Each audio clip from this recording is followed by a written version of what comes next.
Now let's look at different types of collisions. The first type of collision is elastic collision.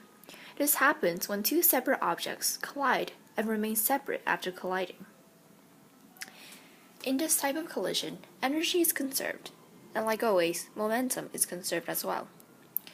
Thus, you can use two equations to solve problems of elastic collision. The first equation is the conservation of momentum. P, which is the momentum initial, equals P final.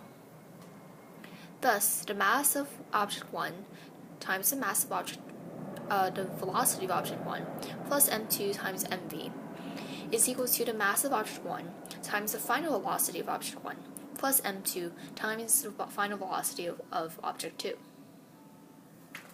We can also use the kinetic energy equation since energy is conserved.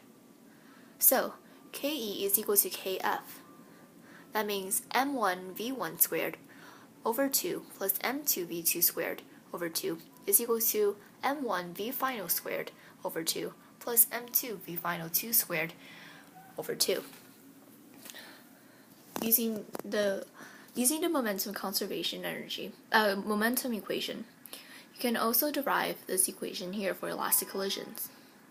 The velocity of A minus the velocity of B will be the negative of the velocity of A final minus the velocity of B final.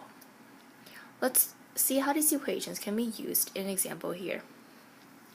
Object A, a mass of 5 kilograms and an initial velocity of 5 meters per second, collides with object B, m2 is equal to 2 kilograms, and the v2 initial is 7 meters per second.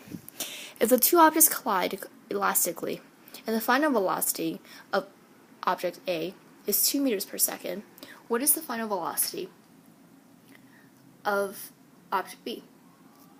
Take some time to find out, and we'll show the solution in the video.